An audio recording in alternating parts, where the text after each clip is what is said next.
ኢትዮጵያን ግብጽን ናብ ሓድሽ ምትፍናን ኣትዋ ከም ዘለዋን ለስርዓት ብልጽግና ኣብ ክልተ ከባቢታት መጥቃዕቲ ድሮን ከም ዝፈጸመ እንዳተሓበረ ይርከብ። መንጎ ሰራዊት ትግራይን ሰራዊት ፌደራልን ሎሚ ብከቢድ ብረትን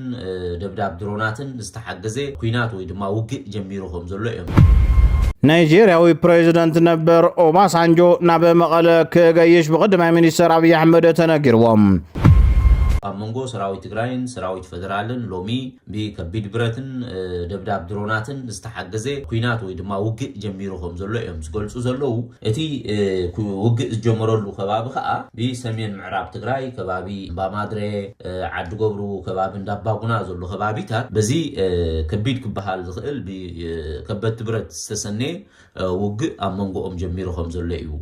ዝግለጸሎ። ናይ ፌደራል መንግስቲ ምስጢራዊ ኢሎም ትማሊ ዝርግሕዎ ዝነበሩ በዓል ስታሊን ከይተረፈ ህወሓት ኣብ ዝኽልተ መዓልቲ ኩናት ከፍተልና እዩ ዝብል ጸብጻብ ናብቲ ናይ ኢትዮጵያ መንግስቲ ወይ ድማ ናብቲ ናይ ብልጽግና ናይ በዓል አብይ አሕመድ ጸብጻብ ከም ዝቀረበ ህወሓት ኣብ ዝኽልተ መዓልቲ ኩናት ከፍተልና እዩ ገለገለ ዝብል ምስጢራዊ ሰዲዶም ነይሮም። ምናልባት ባዕሎም ክጅምሩ ደልዮም ምኾኑ ብዝኾነ ግን ኣዝዮም ብዙሕ ዘለዎን ድሮናቱ ናብዚ ደቡብ ትግራይ ከም በዓል ራያ ዓዘቦ ደብዳብ ከም ዝገበራ ኣብኡን ዝምብያ ከም ዘለዋ ሓሊፈኑን ከም ዝብሎ ዘለኹ ናብ በዓል ከባቢ እንዳባጉናን ካልእን ናብ ሽረ ገጸኑን ይዝምብያ ከም ዘለዋ ብዝውን ደብዳባት ይገብራ ከም ዘለዋ እዮም ዝገልጹ ዘለው። ስለዚ ምናልባት ብዙሕ ሰብ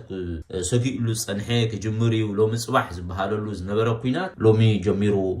ክኸውን ከም ዝኽእል ብወግዒ እዩ ዝግለጸሎ ማለት እዩ። ብሕፅር ዝበለ ግን ካብቲ ከባቢ ከም ዝብሎ ዘለኹ ድሮናት ከበድቲ ብረት ዝተሰነየ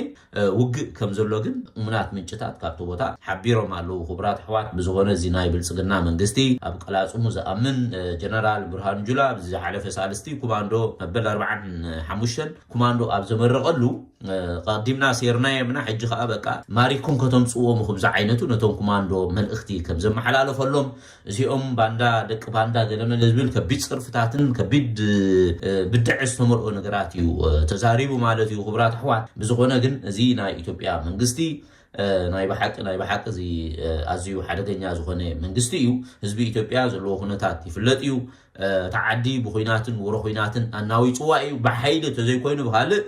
ጸገማት ክፈትሕ ድሌት ዘይብሉ መንግስቲ እዩ። ብዝኾነ ግን ከምቲ ኩሉ ግዜ ንብሎ ኣብ ኩናት ተበፂሑ ዓወት ንሰራዊት ትግራይ ዓወት ንህዝቢ ትግራይ ሕጂውን ትግራይ ክትዕወት እያ። ብዝኾነ እዚ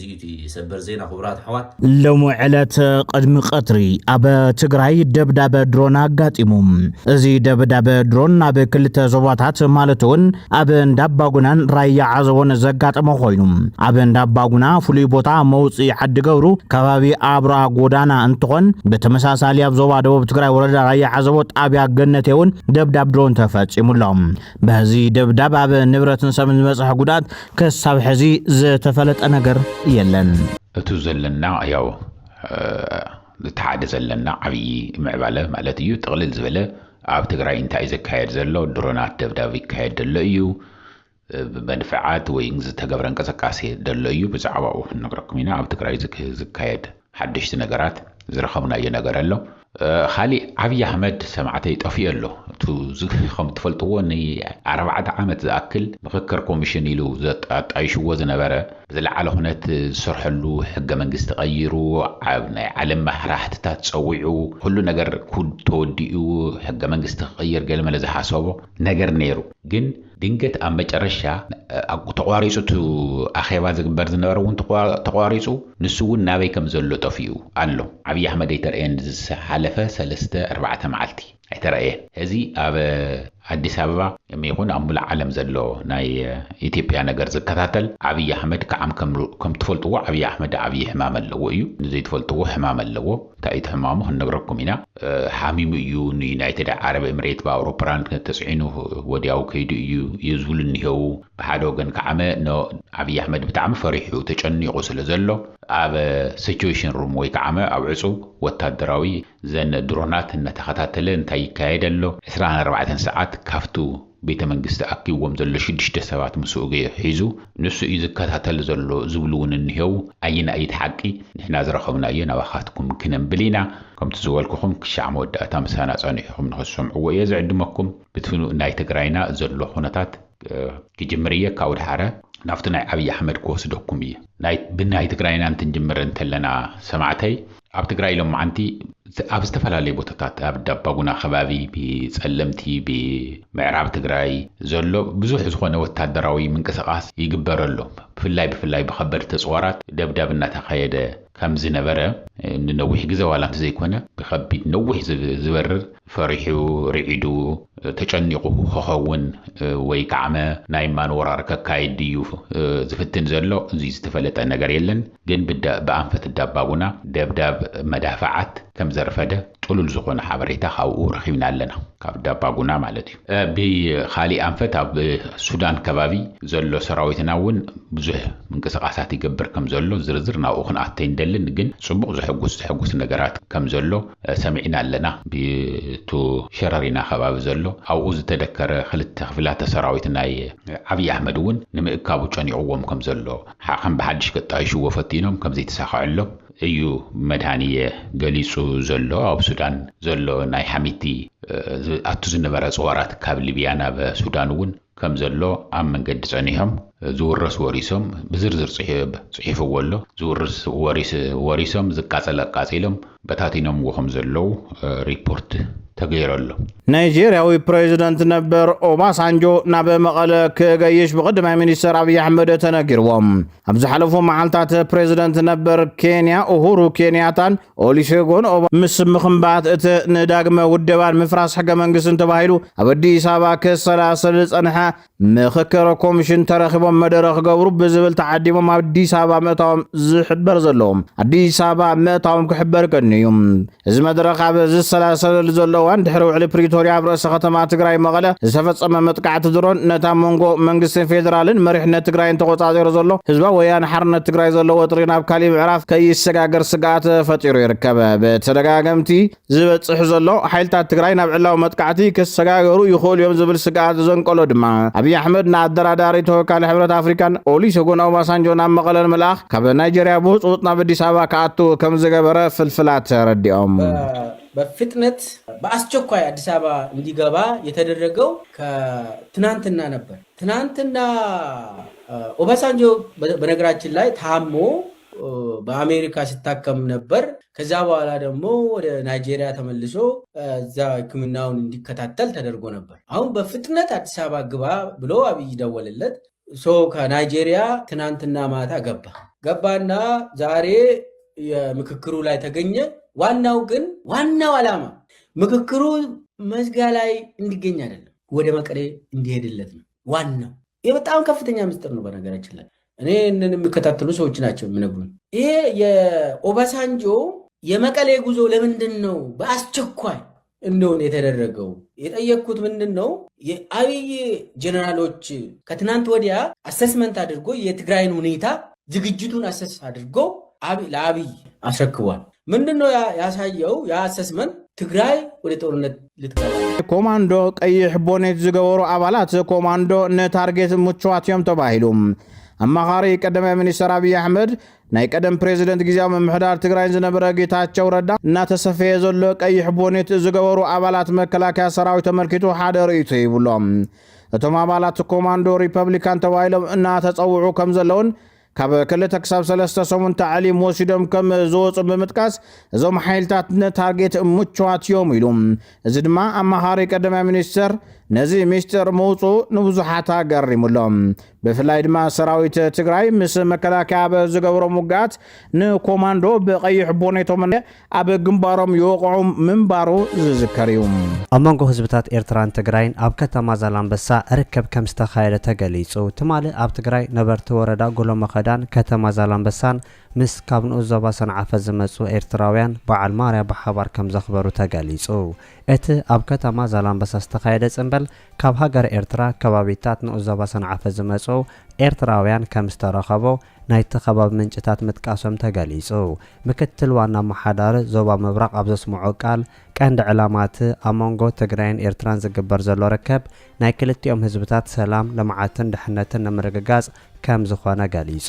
ኣብ መንጎ ህዝብታት ኤርትራን ትግራይን ነዊሕ ዝጸንሐ ሓበራዊ ንጥፈታት ከም ዝጸንሐ ዝሕብር እቲ ኣመሓዳረ ብፍቕርን ስኒትን ክልቲኡ ህዝቢ ዝጓሃ ኣካል እንተሃልዩ ኣብ ሁከትን ዕግርግርን ዝነብር እምበር ደላይ ሰላም ሓይሊ ከም ዘይኮነ ገሊጹ ክልቲኡ ህዝብታት ብሰንኪ ፖለቲካዊ ግጭት ክኸፍሎ ዘይግባእ ዋጋ እናኸፈለ መምጽኡ ዝገልጹ ኣብቲ መድረኽ ዝተረኸቡ ተጋሩን ኤርትራውያን ብወገኖም ተጀሚሩ ዘሎ ሰላም ብምዕማቕ ክልቲኡ ህዝብታት ብሩህ መጻኢ ክህልዎ ንዝሓሸ መጻኢ እናሰርሐ ክቕጽል ምዃኑ ገሊጾም ኣለዉ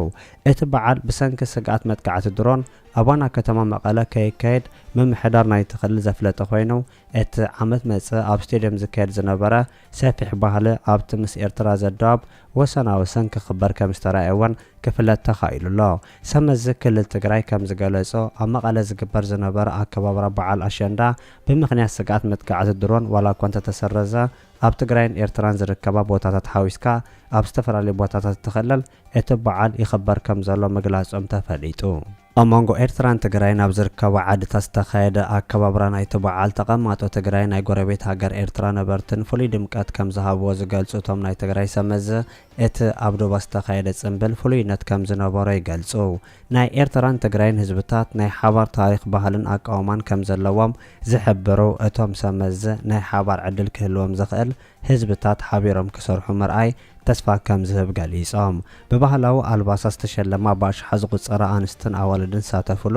እዚ ዓመታዊ በዓል ኣብ መቐለ ዝተሰረዘሉ ምክንያት ብሰንከቲ ኣብ መንጎ ፌደራል መንግስትን ክልል ትግራይ ተፈጢሩ ዘሎ ዘይእውጅ ኩናት ምዃኑ ናይቲ ከባቢ ኣመሓደርቲ ዝጠቕሱ ኮይኖም ህዝቢ ትግራይ ካብ ሃገራዊ መንግስቱ ነብሱ ከድሕን ይቃለስ ከም ዘሎ ምስ ናይ ኤርትራ ወገናት ግን በዓል ክጽምብል ይረአ ከም ዘሎ ብተወሳኺ ይገልጹ ኣብዚ ትማለ ኣብ ዛላምበሳ ዝተኻየደ ርክብ ህዝብታት ኤርትራን ትግራይን ዝተረኸበ ኣመሓዳሪ ዞባ ምብራቕ ትግራይ ኣብ መንጎ ህዝብታት ትግራይን ኤርትራን ዘሎ ርክብ ብምጥንኻር እቶም ህዝብታት ዘበጎም ልምዓትን ሰላምን ንምርግጋጽ ብዕቱብ ክንሰርሕ ኢና ክብል ርክብ ህዝብታት ኤርትራን ትግራይን ጽምዶ ናብ ዝለዓለ በርኪ ክሰርሕ ከም ዝኾነ ገሊጹ ኣብ መንጎ ትግራይን ፌደራል መንግስትን ዝኾነ ዘተ የለን ተባሂሎም ኣብ መንጎ ህወሓትን ፌደራል መንግስትን ኣብ ኣዲስ አበባ ዘተ ይካየደሉ ዝብል ሓበሬታ ሓሶት ፕሮፓጋንዳ ይክብል ወሃቢ ቃል ህወሓት ኣይተም ኬለስ ገዶም ገሊጾም እቲ ወሃቢ ቃል ናይ ህወሓት ኣመራርሓ ናብ ኣዲስ አበባ ከም ዘይከደን ዝኾነ ዘተ ከም ዘይተኻየደን ብምግላጽ ህዝቢ በቲ ዝውረ ዘሎ ሓበሬታ ከይደናገረ ተሓሳሲቦም ብተወሳኺ ተወድብ ጀሚርዎ ዘሎ ናይ መኸተ ስራሕ ክጠናኸርውን ፀዊዕሎም ማሕበራት ብልጽግና ንኽልተ ክግምዕሉ ዝኽእል ምዕባለ ይረአ ኣሎ ኣብ ውሽጢ መራሕቲ ሰራይ ትሕንንቕ ኣብ ጉዳይ ሃገራዊ ምክክር ስልጣን ማእኸላይ መንግስቲ ከምኡ እውን ናይ ክልላት ስልጣን ንርክብ ዝምልከት ጉዳያት ዝተፈላለዩ ተሓሳስባታት ከም ዘለዉ ይግለጽ ኣብ ቀረባ ግዜ ዝተርኣየ ምክክር ኮሚሽን ብዛዕባ ሓላፍነት ሕጋዊ ብርኪ ኣዲስ አበባን ዝተፈላለዩ ተሓሳስባታት ተራእዩ እዚ ድማ ውሽጢ ብልጽግና ብፍላይ ጉዳያት ኦሮሚያ ዝምልከት ዘሎ ፖለቲካዊ ምርድዳ ክደክም ይኽእል ዝብል ስጋት ኣሎ ብኻልእ ሸነኽ ድማ ኣብ ኣምሓራ ዝቕፅል ጎንፂ ምስ ፌደራል ሓይልታት ዘሎ ምፍጣጥ ኣብ መንጎ ኣምሓራን ከባቢታት ሓይልታት መንግስታዊ ሓይልታት ዘሎ ውጥረት ከም ዘይተፈትሐ እዩ ዘመላኽት እዚ ኩነታት እንተቐፂሉ ኣብ ውሽጢ ብልጽግና ዘሎ ውህደት ክፍተት ክፈጥር ከም ዝኽእልን ብፍላይ ኦሮሞን ኣምሓራን ዝምልከቱ ፖለቲካዊ ጉዳያት ብሓደ ኣቕጣጫ ክመሓደሩ ዘለዎም ምርዳእ እንተዘይበሪኹ ድማ ትፍልልይ ናብ ዝያዳ ፖለቲካዊ ውጥረት ክዓቢ ይኽእል ዝብል ስጋት ኣሎ ብዘሎ ሓበሬታ መሰረት ብልጽግና ብወግዒ ተፈላለዩ ኢልካ ንምውሳን እኹል እኳ ተዘይኮነ እንትኾነ ግን ኣብ መንጎ ዝተፈላለዩ ሰብኣዊ ፖለቲካዊ ጉዳያት ዘሎ ፍልልይ ኣብ ውሽጢ ሰልፊ ብልጽግና ከቢድ ፈተና እናፈጠረ ይርከብ ኣብ ዝሓለፈ ዓመት ሕዳርን ጥቅምትን ዝጀመረ ሚስጥራዊ ኣኺባታት ላዕለዎት ሓለፍቲ ብልጽግና ኦሮሞ ናብ ሓደ ስምምዕነት ንምምጻእ ዝለዓለ ኣካታዕ ኣጀንዳታት ዕልባት ንምሃብ ኣብ ክርክር እዮም ጸኒሖም ብፍላይ ብዝሓለፈ ወርሒ ዝጀመረ ምክክር ኮሚሽን ዝተለዓሉ ኣጀንዳታት ኣዲስ አበባ ኣካል ክልል ኦሮሞ ትኾነ ዘበልክትዕ ተቃውሞ ኣብቲ ማሕበረ ሓያል ጓሃር እውን ኣላዓኢሉ ቀዳማይ ሚኒስትር ኣብይ ኣሕመድ ንፖለቲካዊ ውድባት ኦሮሞን ኣምሓራን ብምጽዋዕ ድማ ብላዕለዎት ሓለፍቲ ዘሎ ፍልልይ ንኽፍታሕ ከም ዝፈተነ እንትኾነ ግን ፖለቲካዊ ፍልልይ ሕቶታት ናዛይዱ እውን ይኸደለው ጉዳይ ኣዲስ አበባ ዘበገሰ ውጥጥ ኣብ ክልል ኣምሓራ ዘሎ ሓያል ብልጽግና ጉዳይ ኣዲስ አበባ ዘበገሰ ውጥጥ ኣብ ክልል ኣምሓራ ዘሎ ሓይል ብልጽግና ምስቲ ብሽመልስ ኣብዲሳ ዝምራሕ መሪሕነት ብልጽግና ብትሕንንቕ ከም ዘሎ እዩ ውሽጣዊ ፍልፍላትና ዘረድኡ እዚ ከቢድ ዝኾነ ምግምማዕ ገጢምዎ ከም ዘለዎ ዘርኢ ፍልፍላትና ብልጽግና ኣብ ክልተ ተገሚዑ ኣሎ ዝብል ሓበሬታ እዩ ዘሎ ኣብ ዝሓለፈ ዝተኻየዱ ኣኼባታት መራሕቲ ብልጽግና ፕሬዚደንት ክልል ኣምሓራ ዝኾነ ኣይተ ኣረጋ ከበደ ነቲ ብላዕለዎት ሓለፍቲ ኦሮሞ ዝተዳለወ ምክክር ረጊፁ ምውፅኡ እንትሕበር ኣብ ዝሓለፈ ዝተኻየደ ኣኼባታት መራሕቲ ብልጽግና ፕሬዚደንት ክልል ኣምሓራ ዝኾነ ኣይተ ኣረጋ ከበደ ነቲ ብላዕለዎት ሓለፍቲ ኦሮሞን ዝተዳለወ ኣኼባ ድማ ረጊፁ ምውፅኡ ሓበሬታታት ኣሎ። ብፍላይ እውን ኣብ መንጎ ፖለቲካዊ ሓይልታት ኦሮሞን ኣምሓራን ዝምድና ኣብ ሰላምን ጸጥታን ዝወሰዱ ውሳነታት ከምኡውን ኣብ ስልጣንን ሃገራዊ ፖሊስን ዝምልከት ክርክር እውን ዛይደሎ እዚ እንተቐፂሉ ድማ ኣብ መንጎ ክልላት ማእኸላይ መንግስቲ ዘሎ ፖለቲካዊ ውጥረት ክውስኽ ይኽእል ዝብል ስጋት እውን እናሰፍሐ ዝኸይድ ዘሎ ፖለቲከኛ ጀዋር መሐመድን ጽምዶ ተቃዊሙ ጀዋር ኣብ ጉዳይ ጽምዶ ዘሎ ተቃውሞ ኣብ ማሕበራዊ ድሕረ ገጹ መጽሓፉ ስዒቡ ድማ ስታሊን ገብረስላሴ ጀዋር ቀደሙን አንጻር ትግራይ ነይሩ ክበል ወቂስዎም ጽምዶ የህዝብ ለህዝብ ግንኙነት ነው። እነማን ኦኤምኤን ያፈረሰው ኢሳት ያፈረሰው የኢትዮጵያውያን ህይወት ምስቅልቅል ያደረገው እሱ መጠገን ነው። ትብብር ተብየው እያለ ጀዋር መሐመድ የሚቀልድበት ትብብር ተብየው ትብብር የግድ ነው። እኛ ለተቀን ምን ለፋው ጀዋር የሚባል ስም እዚህ ሚዲያ ላይ ስሙን ሳንወቅሰው የትላንት ነገሩን ሳንወቅሰው ጥሩጥሩን ብቻ ይያወራል። ትግል ላይ ገባበት የትላንት ይቅርና ትግል ላይ ገብቶ የሚያበረክተው ብቻ ፎከስ እናድርግ ብለን ከዛሬ እዚህ ጋር ስንለፋ የነበረው ጀዋር እንደዚህ ያለ ብለን ትግል ላይ ያለ ብለን ነው። ትግል ላይ እና ትብብር ተብየዋን ጋር ሳትንቀሳቀስ ጎማዋን እየተነፈሰች ነው ብሎ እንደ መጽሐፍ አይደለም። ፌስቡክ ላይ መጽሐፍ፣ ቲክቶክ ላይ አሁን ጀዋር መሐመድ እንደ ድሮ ያስብ ይሆናል። ድሮ መንገድ ዝጋ ሲባል በዚህ በኩል ምንድነው የሆነ ይሄ ማቃጠል ነዳጅ ቦቴ ምናምን ማቃጠል መንገድ መዝጋት ምናምን ነበር ድሮ አይደል? ሁሉም ቀይሮ ተነሳ ይሄ ተነሳ ሲባል አሁን ዝም ብዬ ሳስበው ጀዋር መሐመድ ዘኦንሊ መክፈትና መዝጋት የሚችለው ፌስቡክ ብቻ ነው። የአባቱ ቤት የእናቱ ቤት እንኳን መክፈት የሚችልበት እድል የለውም። አይገባማ። ስታሊን ወሲኹ አብይ አሕመድ ናብ ስልጣን ኣብ ዝመፀሉ እዋን ጀዋር ናይ ጽሌት ፕሮፓጋንዳ ይነዝሕ ዝነበረን ናይ ትግራይ ጀኖሳይድ ዘዋለደን ክብል ይገልጾም።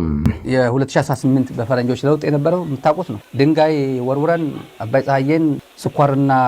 ዘይት ስኳር ፕላስ ዘይት ስኳር አባይ ፀሐዬ ይሄ ጫላ ቡና ያመርታል ሐወስ ቡና ኤክስፖርት ያደርጋል እየተባለ የሌለ ኢሜጅ ሲሰጥ የለውጥ አካል ነን ተብሎ ከሚኒሶታ በቀጥታ መጥቶ ጥላቻ ለመንዛት አብይ አህመድ ጀዋር ነው የነዛው አይነት ጀዋር ፕሮፓጋንዳ ያደረገው አይነት ጥላቻ ከጦርነት በፊት ከአብይ አንደበት አልወጣም። ጥቂት ነው የቀንጅብ ምናምን አለ የሰለንትም። ከዛ በፊት ግን የነበረው መጀመሪያ አብይ እንዲያው ወርቅ ናቸው፣ ጀግኖች ናቸው፣ አፋር እንደዚህ ናቸው፣ የሰው ልጅ መገኛ ጎንደር እንደዚህ ናቸው። ትግራይ እየሄደ እናንተ የ50 ዓመት ታጋይ መለስ ሙሴ አጋዚ እያለ ስንት የትግራይ ጀግኖችን በትግርኛ ጭምር ኢንተግሬት ለማድረግ ሲሞክር ነበር። ጀዋር በዛ ሰዓት በየክልሉ ጸረ ትግራይ ነበር የሚነዛው። ጸረ ትግራይ ነው፣ ጸረ ህወሓት አይደለም፣ ጸረ ትግራይ የነበረው ጥላቻ ይሄ በቃ ለውጥ መጥቷል እንካ ብሎ ስልጣን እንካ ብሎ 4 ኪሎ ተቀምጦ ሄደው በድንጋይ አባረ ከፍተኛ መስዋዕትነት ከፍለን ነው ስልጣን ላይ የመጣው ለውጥ የመጣው እያለ ከሚኒሶታ ተነስቶ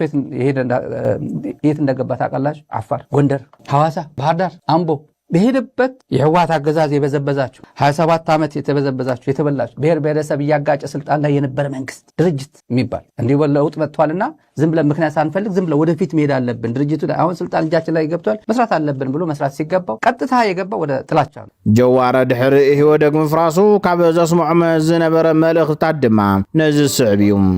ዘራፊዎችና ገራፊዎች ወደ የቦታቸው ተመልሰዋል አይደለም?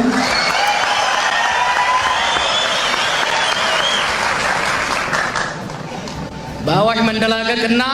የአፋርን ጨው ዝቆ እንደፈለገው መሸጥ ቆሟል አይደለም?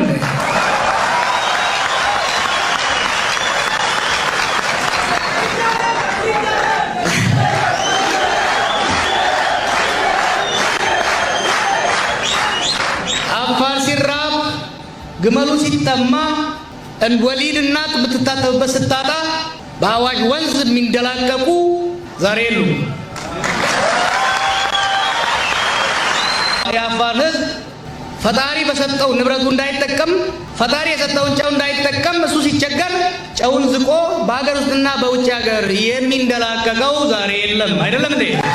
ህዝብ ዓፋር ነቲ ገባር ጽቡቕ ህዝቢ ትግራይ ክጸልእን ዘየድሊ ስጉምቲ ክወስድን ዝነዝሖ ጽልኢት እዩ ይብል ወሲኹም። የመጀመሪያ ኢትዮጵያውያን በኢትዮጵያውያን ዘንድ ግን ጥላቻ መጀመሪያ ፕሮፓጋንዳ በማድረግ ሆ ብሎ እንዲነሳ የዓፋር ህዝብ ከጀዋር በፊት የትግራይ ህዝብ ነው የሚያውቅ። በሃይማኖት ሊገናኙ ይችላል። ደብረጽዮን ነበር የሚያውቅ፣ መለስን ነበር የሚያውቅ። የዓፋር ህዝብ ዓፋርን የፈጠረ የህወሓት መንግስት ነው። ዓፋርን የፈጠረ 2 ዞን ከትግራይ ቀንሶ 2 ዞን 2 እና ዞን 4 ትግራይ ነበር በደርግ ጊዜ 2 ዞን ግማሽ ትግራይ በሉት እና ይሄን ፌደራል ስርዓት በዚህ ዘላን ምናምን እያለ ሲያንቋሸው የነበረ ህዝብ ትልቅ ህዝብ ክልል ይገባዋል ብሎ ክልል ዓፋር ክልል የፈጠረ ህወሓት የነበረበት ትልቁ መስዋዕትነት ከፍሎ ፌደራል ስርዓት የፈጠረ የትግራይ ህዝብ ነው። ህወሓት ነው የትግራይ ህዝብ ነው የሚያውቀው ነው። ይሄ ማንም ሰው የሚያውቀው ነው። ጃዋር ይሄን ሁላ መስዋዕትነት አብሮ የከፈለ ህወሓት እና የዓፋር ህዝብ አብሮ ስንት ወንድማማችነት እንትን ያደረገው ዓፋር ሄዶ ምንድን ያለው ጨው ሲዘርፋቸው ነበር አላቸው። ፖለቲካዊ ሓይልታት ሱዳን እቲ በዓል ብርሃን ዝቐረበ ጻውዒት ዘተነፂጎም ኣለዉ። ፖለቲካውን ሲቪላውን ውድባት ሱዳን ብሌተናል ጀነራል ዓብደልፈታሕ አልቡርሃን ዝቐረበ ጻውዒት ልዝብ ሱዳን ንሱዳን ዝብል ከም ዘይቕበልዎ እዮም ኣፍሊጦም። እዞም ጸረ ኩናት ሓይልታት ኣብቲ ብወታደራዊ ሓይሊ ተወጢኑ ዘሎ ዝረርብ ከም ዘይሳተፉ ውፅኢት ከም ዘይቕበልዎ እንተፍልጡ ኣማራፂ ናይ ሰላም እማመታት ግን ኣቕሪቦም። ነዚ ውሳነ ድማ ኣብ መዛዘመ ናይ ተብረሰ ከተማ ኢትዮጵያ ኣዲስ ኣበባ ዝካየድ ዘሎ ናይ ክልተ መዓልቲ ናይ ምክክር ኣኼባ እዩ ተፈሊጡ።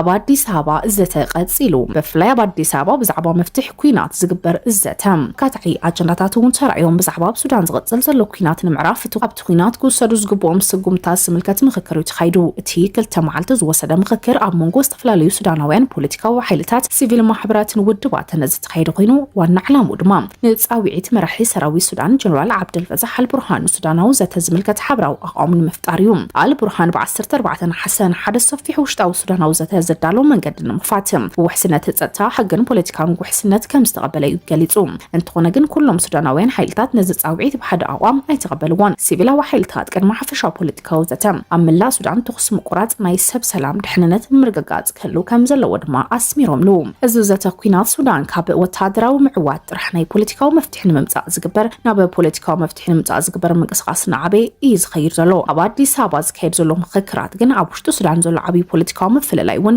ዝገልጹ እዮም። ሓደ ወገን ኣብ ውሽጡ ሱዳን ዘተኽግበር ዝደሊ እቲ ካልእ ግን ኩናት እናቐጸለ ዘተምክያድ ንሓደ ወገን ፖለቲካዊ ሕጋውነት ከቦ ይኽእል ድዩ ዝብል ሕቶ እውን ፈጢሩ። ብተወሳኺ ኣዲስ ኣበባ ብዝመስርሕ እዚ ሓደ ኣገዳሲ መድረኽ ኮይና ኣላ። ሕብረት ኣፍሪቃ፣ ኢጋድ፣ ሕብረት ኣውሮፓ፣ ሕብረት ዓረብን ውድብ ሕብራት ሃገራት ዝሓቆፈ ካብ ሰነ ጀሚሮ በአዲስ ኣበባ ምስ ሱዳናውያን ፖለቲካዊ ተዋሳእቲ ምክክር እናካየደት እያ። እዚ መስርሕ እውን ሓደ ሱዳናዊ ብሱዳናውያን ዝውነን ፖለቲካዊ መስርሕ ንምህናፅ ዝዓለመ እዩ። እዚ ምክክር ብሓደ ግዜ ሰላም ከምፅእ ዘረጋግፅ እኳ ዘይኮነ ቀንዲ ዕላማታት ግን መን ኣብ ዘተሳተፍ ኣለዎ ተኽሲ መዓስ ከቋረጽ ኣለዎ ከምኡውን ኣብ መጻእ ሱዳን ስልጣን ብወታደራዊ ወይ ድማ ብሲቪል ኣካል ክመሓደሩ ዝብል ሕቶ ይፈጢሩ። እቲ ናይ ኣዲስ ኣበባ ዘተን ሰላም ዝኸፍት መጻእ ክኸውን ይኽእል ዝብል እንተዘይተስማሚዑ እቲ ኣሰላልፋ ሱዳን እውን ክቕየር ይኽእል ዝብል ሓሳባት ተንጸባርቑ እዮም። እቲ መስርሕ ሰላም ዝተቃውሙ ኣካላት ካብ 22 ናሕሰ ክሳብ 23 ናሕሰ ዝተኻየደ ኣኼባ ኣዲስ ኣበባ ሰልፊ ህዝባዊ ኮንፈረንስ ሱዳን ሰልፊ ሃገራዊ وما استفلالو السيفيل محبرات ودبات دق انستيو مناسيات كمون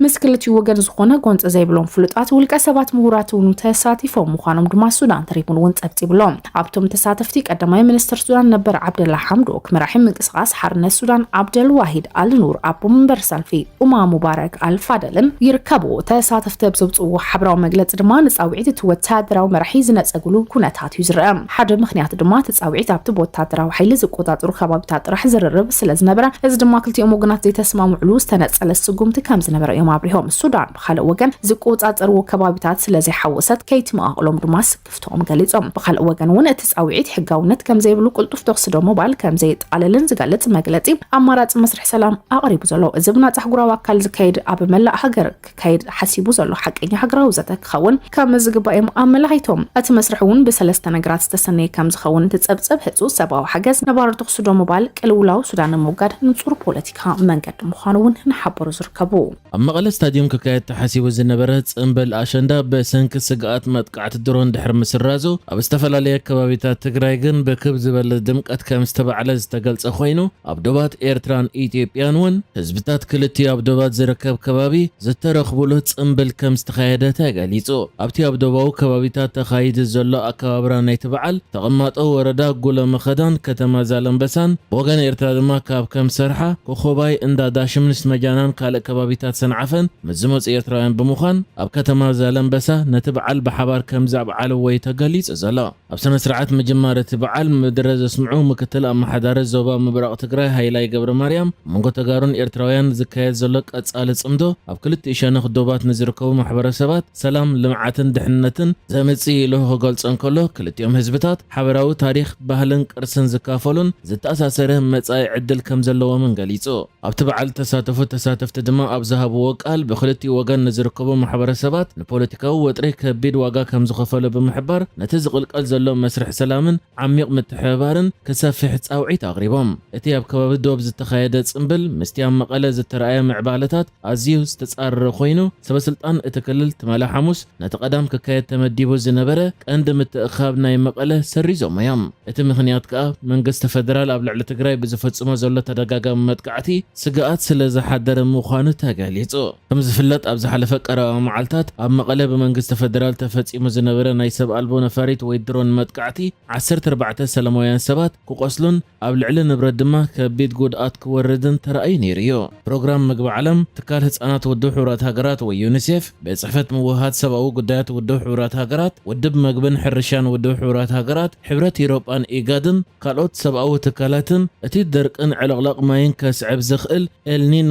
ተባሂሉ ዝፍለጥ ተርእዮ ኤርትራን ኢትዮጵያን ኣብ ዝርከበአን ሃገራት ምብራቕ ኣፍሪቃ ከቢድ ጉድኣት ከስዕብ ከም ዝኽእል ኣጠንቂቖም ዓለም ለኻዊ ስጋኣት ኤልኒኖ ኣብ ዝቕጽሉ ኣዋርሕ ኣብ ምብራቕ ኣፍሪቃ ሰፊሕ ዝኾነ ጸገማት ከስዕብ ተኽእሎ ከም ዘሎ ጸብጻብ ናይ ዘን ትካላት ገሊጹ ዘሎ ኮይኑ ብፍላይ ድማ ኣብ ኤርትራ፣ ኢትዮጵያ፣ ሱዳን፣ ደቡብ ሱዳን፣ ኡጋንዳን ጅቡትን ከቢድ ኩነታት ከስዕብ ከም ዝኽእል ተሓቢሩሎ ዓለም ለኻዊ ጽልዋ ለውጢ ክሊማ ኣብ ኤውሮጳ ብርቱዕ ማዕበል ሙቐት ኣስዒቡ ዓሰርተታት ህይወቶም ክስእኑ ዝገበረ ኮይኑ ኣብ ዝሓለፈ ዓመታት ድማ ብለውጢ ክሊማ ኣዝዩ ዝተሃሰየ ዞባ ምብራቕ ኣፍሪቃ ኣብ ዝቕጽሉ ኣዋርሕ ሕጽረት መግቢ መንካይ ዓቕሚ ምዕዳግን ሰፊሕ ምዝንባልን ከስዕብ ከም ዝኽእል ተገሊጹ ብፍላይ ድማ ብትንፋስ ዝመሓላለፉ ንደቂ ሰባትን እንስሳታትን ዝጸልዉ ሕማማት ክውስኹ ከም ዝኽእሉ እውን ኣብ ጸብጻብ መጠንቀቕቲ ሓሊፉሎ እተን ትካላት ኣብቲ ፍሉይ ጸብጻበን ስድራ ቤታት ኣብ ቀዳሞት ኣዋርሕ 2027 ምስ ለውጢ ክሊማ ብዘተኣሳሰር ከቢድ ብድሆ ክገጥመን ከም ዝኽእል መጠንቀቕታ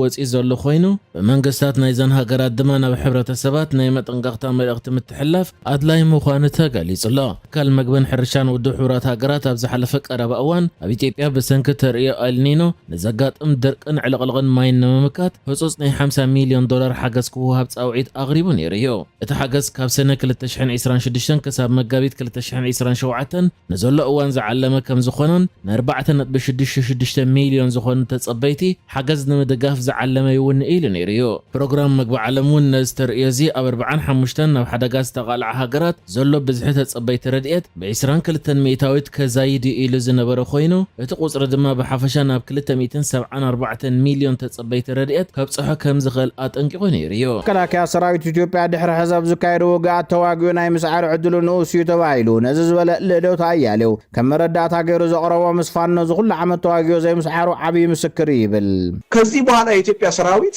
ተዋግቶ የሚያሸንፈው ጦርነት በፍጹም የለም ግን አሁን የኢትዮጵያ መከላከያ ሰራዊት ጦርነትን ማሸነፍም ይችላል እንኳን አዲስ ጦርነትን ወደፊት ሊያሸንፍ እስካሁን የከፈታቸውን ጦርነቶች እንኳን አሸነፈ